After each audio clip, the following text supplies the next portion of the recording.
नमस्कार, news point लेकर हाजिर हूं मैं राजीव। दोस्तों, पश्चिम बंगाल में चुनाव प्रचार के आखिरी दिन बीजेपी बहुत बुरी तरह घिर गई। उसकी नारी शक्ति वाला दांव एकदम बिखरता हुआ दिखा और दूसरी तरफ हिंसक और सांप्रदायिक राजनीति का पैंतरा साफ नजर आया। दरअसल आज टीएमसी की महिला और अनुसूचित जाति से आने वाली सांसद मिताली बाग की कार पर हमला हुआ है। जी हां, मिताली बाग की कार पर हमला हुआ है। मिताली बाग टीएमसी की सांसद हैं, अनुसूचित जाति से आती हैं और टीएमसी का आरोप है कि हमला बीजेपी के लोगों ने करवाया। एक पोस्ट में टीएमसी ने लिखा भी कि अमित शाह ने कहा था कि टीएमसी के लोगों को उल्टा लटका देंगे और अब ये हमला हुआ है। इस तरह टीएमसी ने सीधे सीधे सारा इल्जाम अमित शाह के मत्थे मढ़ दिया है। टीएमसी यहां लिख रही है, जरा टीएमसी का इस ट्वीट को ले आइए। आज भाजपा के गुंडों ने कायरता का एक घिनौना प्रदर्शन करते हुए हमारी सांसद और अनुसूचित जाति समुदाय की प्रतिनिधि श्रीमती मिताली बाग पर बेरहमी से हमला किया। उनकी कार में तोड़फोड़ की गई और विंडशील्ड तोड़ दी गई, जिससे कांच के टुकड़ों से उन्हें गंभीर चोटें आईं। अभिषेक बनर्जी ने अस्पताल जाकर उनसे मुलाकात की और उनके प्रति एकजुटता दिखाई। हम भाजपा के लुम्पेन राज या उनकी खूनी राजनीति से डरने वाले नहीं हैं। हम उनकी गुंडागर्दी का डटकर मुकाबला करेंगे और उन्हें चुनाव में हराएंगे। न्याय लोकतांत्रिक तरीके से मिलेगा। ये बात यहां लिखी गई है। टीएमसी की तरफ से तस्वीर आप देख रहे हैं, मिताली बाग की तस्वीर, इनके ऊपर हमला, इनकी कार के ऊपर हमला। वहीं सांसद सागरिका घोष ने सवाल उठाया है कि क्या यही बीजेपी की नारी शक्ति के सम्मान की हकीकत है। आइए जरा सागरिका घोष को सुनिए। It's extremely unfortunate that goons belonging to the Bharatiya Janata Party have attacked the car of All India Trinamool Congress Member of Parliament Mitali Bagh. She was alone in the car. She was traveling in her car, and goons of the Bharatiya Janata Party attacked her car and have broken her car.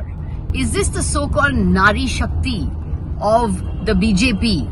Is this the Nari Shakti that Prime Minister Narendra Modi is constantly talking about? Actually, the BJP does not believe in Nari Shakti. The BJP only believes in Nara Shakti, slogans, Nakli Nari Shakti, fake Nari Shakti, because the goons of the Bharatiya Janata Party have attacked the car of a lone woman traveling alone in her car. They've attacked that. That shows that their Nari Shakti slogan is hollow and meaningless. Is this the way the BJP shows respect to women? Is this the way the BJP shows respect for the SC community? The BJP slogans are hollow and meaningless. They are lies. तो सुन रहे थे आप यहां पर Sagarika Ghosh, TMC की प्रवक्ता और सांसद, अपनी बात रख रही हैं। आपको बता दूं कि मिताली बाग पर यह हमला उस वक्त हुआ जब वो आराम बाग में अभिषेक बनर्जी के रोड शो में शामिल होने जा रही थीं। हमले में कार के शीशे टूट गए। सांसद और उनके ड्राइवर को चोट आई है। दोनों को आराम बाग मेडिकल कॉलेज अस्पताल में भर्ती कराया गया है। हमले के बाद कैमरे के सामने मिताली बाग फूट फूट कर रो पड़ी। उन्होंने कहा कि मेरी गाड़ी की हालत देखिए, उन लोगों ने बड़े बड़े पत्थर फेंके, मैं किसी तरह जान बचाकर निकली हूं।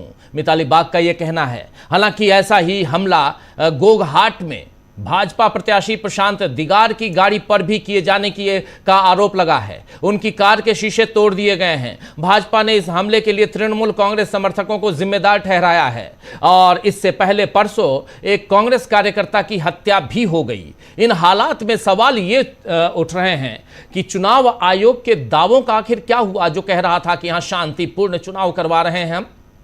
आपको बता दूं कि मुख्य चुनाव आयुक्त ज्ञानेश कुमार ने स्पष्ट किया था, साफ साफ कहा था कि इस बार चुनाव में न छप्पा, जी हां, यानी फर्जी वोटिंग, न छप्पा यानी फर्जी वोटिंग होगी और न ही बूथ जैमिंग यानी बूथ पर कब्जा होने दिया जाएगा। न ही बूथ पर कब्जा होने दिया जाएगा, न ही छप्पा करने दिया जाएगा।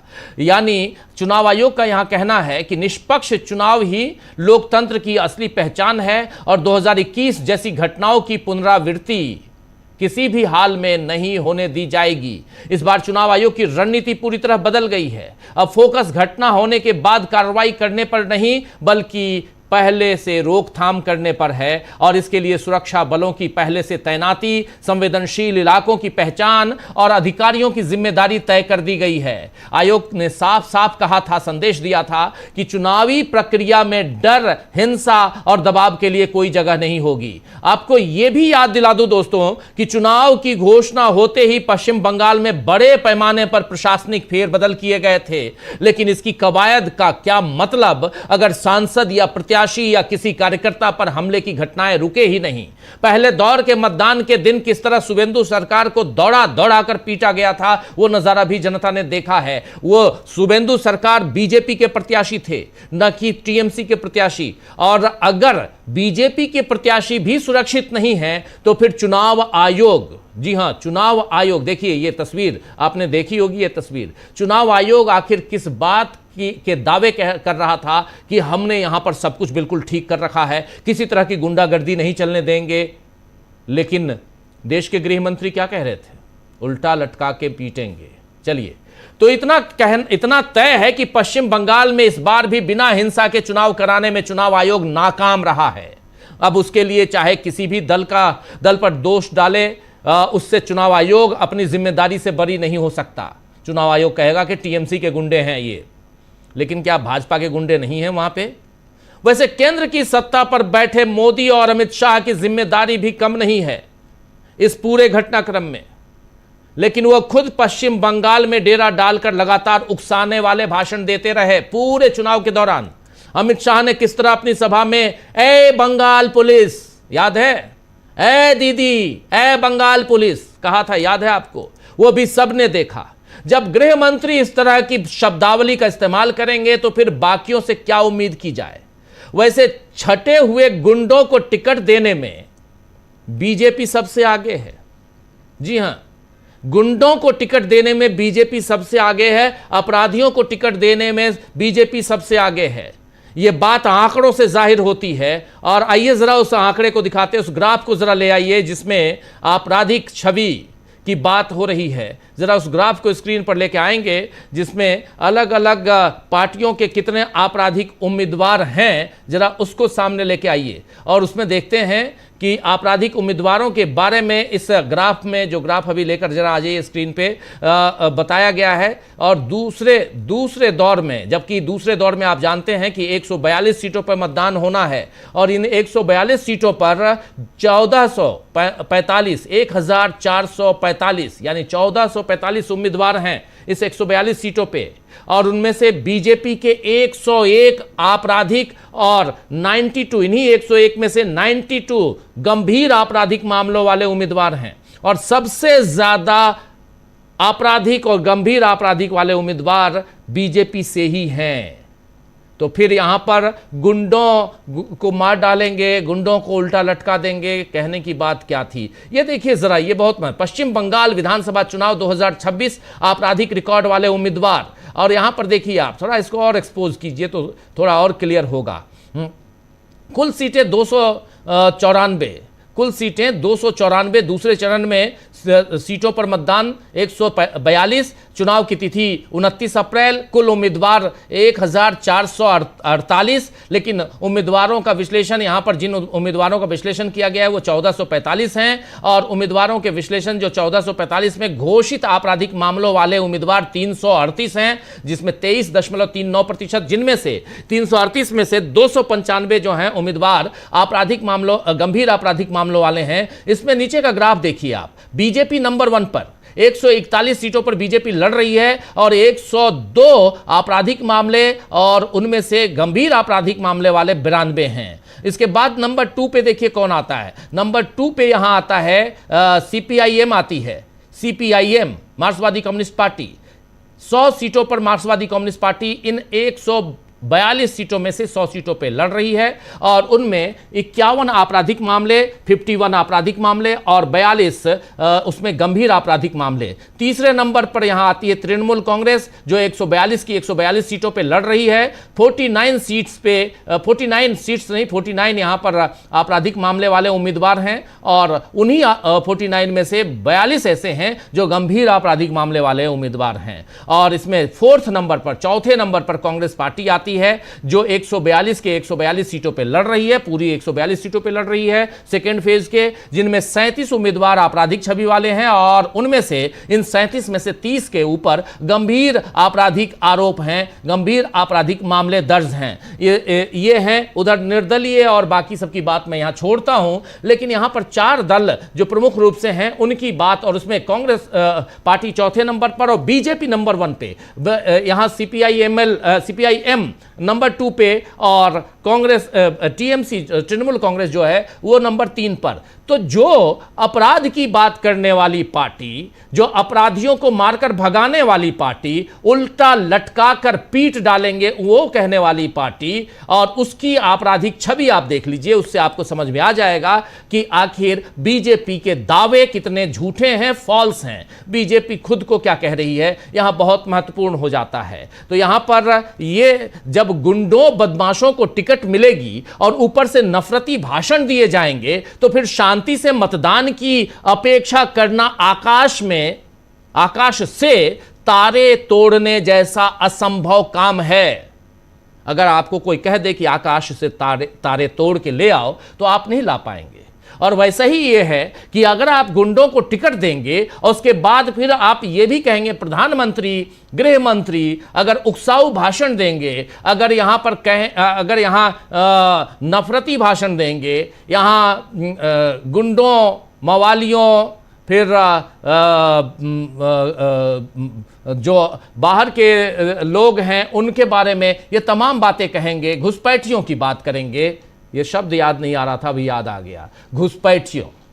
ये घुसपैठियों का चक्कर क्या है, आपको याद होगा कि ये जब चुनाव हुए थे झारखंड में, और झारखंड में घुसपैठियों का बड़ा जिक्र आया था, और झारखंड के बाद फिर बिहार में घुसपैठियों का जिक्र खूब आया, एसआईआर करवाया गया। अब वही घुसपैठिए यहां पर उसका जिक्र आ रहा है, यानी पश्चिम बंगाल में आ रहा है, तो घुसपैठियों का जिक्र करेंगे, नफरती भाषण देंगे, तो फिर आगे उसके बाद सबसे ज्यादा गुंडों को टिकट भी देंगे। बीजेपी केवल गुंडों को ही टिकट नहीं दे रही है, बल्कि उसने हिंदू मुसलमानों का खेल भी खूब खेला है इस चुनाव में, और उसका उदाहरण आपके सामने रखना चाहता हूं। आज ही योगी आदित्यनाथ का एक भाषण सामने आया है जिसमें वो टीएमसी के गुंडों को 4 मई के बाद पंक्चर बनाते हुए देखने की बात कह रहे हैं। आइए पहले उनके इस भाषण के छोटे से हिस्से को सुन लीजिए और ये पंक्चर बनाने के पीछे की राजनीति जरा समझाता हूं, लेकिन पहले सुनिए इनको। मैं देख रहा था बड़ा बाजार में, मैं गया था कोलकाता में, टीएमसी के गुंडों ने गुरुदेव रविंद्रनाथ ठाकुर की विरासत की हवेली पे कब्जा करके वहां टीएमसी के झंडे लगा दिए। माननीय न्यायालय के आदेश से वो फिर हटाए गए। टीएमसी के गुंडे जगह जगह कब्जा करते हैं, लेकिन 23 अप्रैल को पहले चरण के मतदान के रुझान के बाद अब उनमें भय पैदा हुआ है। अब वे अपना ठिकाना ढूंढ रहे हैं। 4 मई को जब परिणाम आएगा, टीएमसी के गुंडे कहीं न कहीं आपकी सड़कों पर पंचर बनाते हुए दिखाई देंगे, और इसीलिए मैं आज आया हूं आपसे कहने के लिए, इसीलिए मैं आपको कहने के लिए आया हूं, डबल इंजन की बीजेपी की सरकार का मतलब सुशासन। आपको शासन की योजना का मिलने वाली लाभ की गारंटी। सुना आपने, पंचर बनाते हुए दिखाई देंगे। आपको बता दूं कि पंचर बनाने जैसे काम को अक्सर मुस्लिम तबके से जोड़कर देखने की आदत बीजेपी ने बना ली है। जी हां, पंचर बनाने के काम को अक्सर, और इस भाषण में भले खुल के ना बोले हों, लेकिन ये कई जगह ऐसी बातें कही गई हैं, अक्सर मुस्लिम तबके से जोड़कर देखने की आदत बीजेपी ने बना ली है, और यह बयान उसी सोच से निकला हुआ दिख रहा है। योगी आदित्यनाथ ने यह आरोप भी लगाया है कि बांग्लादेश में, इसी भाषण में, हिंदुओं के कत्लेआम पर टीएमसी के होठ सिल जाते हैं। हिंदुओं के पक्ष में सहानुभूति का एक शब्द नहीं निकलता है। हिंदू, मुसलमान, पंचर, ये सारी बातें करके आखिर किस दिशा में आप जा रहे हैं? हिंदू मुसलमान करके आप, ये देश हिंदुओं का देश है? ये क्या ये देश सिर्फ हिंदुओं का है? हमारे संविधान में क्या लिखा हुआ है कि ये देश सिर्फ भारत मतलब हिंदुओं का देश? नहीं। खैर, तो आज चर्चा करेंगे कि किस तरह पश्चिम बंगाल में चुनावों में अपने वादे पर पूरा नहीं उतरा चुनाव आयोग, और क्या बीजेपी की हिंसक राजनीति को स्वीकार करेगी पश्चिम बंगाल की जनता। टीएमसी के दांव से सवालों में कैसे चुनाव आयोग है और उसके साथ साथ बीजेपी नेताओं ने कैसे छोड़ा मैदान, इन सब का जिक्र और इन सब सवालों का जवाब ढूंढने की कोशिश इस चर्चा में। चलिए, हमारे साथ कुछ वरिष्ठ साथी जुड़े हुए हैं, उनसे